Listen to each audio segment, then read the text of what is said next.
এক ছোট গ্রামে থাকত মিষ্টি মেয়ে রিয়া। সে খুব পরিশ্রমী আর সত্যবাদী ছিল। প্রতিদিন সকালবেলা স্কুলে যাওয়ার আগে মায়ের কাজে সাহায্য করত। একদিন রিয়ার স্কুলে রফিক স্যার বললেন, আগামীকাল সবাই একটি ফুলের টব নিয়ে আসবে। যার গাছ সবচেয়ে সুন্দর হবে সে পাবে পুরস্কার। সবাই উত্তেজিত হয়ে পড়ল। স্যার প্রত্যেককে ছোট করে একটি বীজ দিলেন। রিয়া বীজটি যত্ন করে টবে পুঁতে দিল, প্রতিদিন পানি দিল, রোদে রাখল। কিন্তু এক সপ্তাহ পরও কোনো গাছ গজায় না। রিয়া খুব মন খারাপ করল। কিন্তু মা বললেন, সোনা, তুমি চেষ্টা করেছ, এটাই বড় কথা। মিথ্যা বলবে না। ফলাফল ঘোষণার দিন এলো। সবাই ফুলে ভরা টব নিয়ে এলো, কিন্তু রিয়ার টব খালি।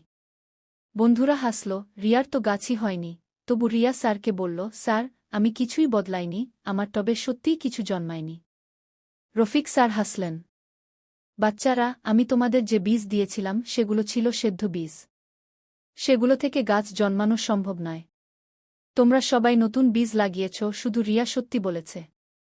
তাই পুরস্কার পাবে রিয়া। সবাই করতালি দিল। রিয়া হাসল আর শিখল, সত্যবাদিতাই সবচেয়ে বড় গুণ।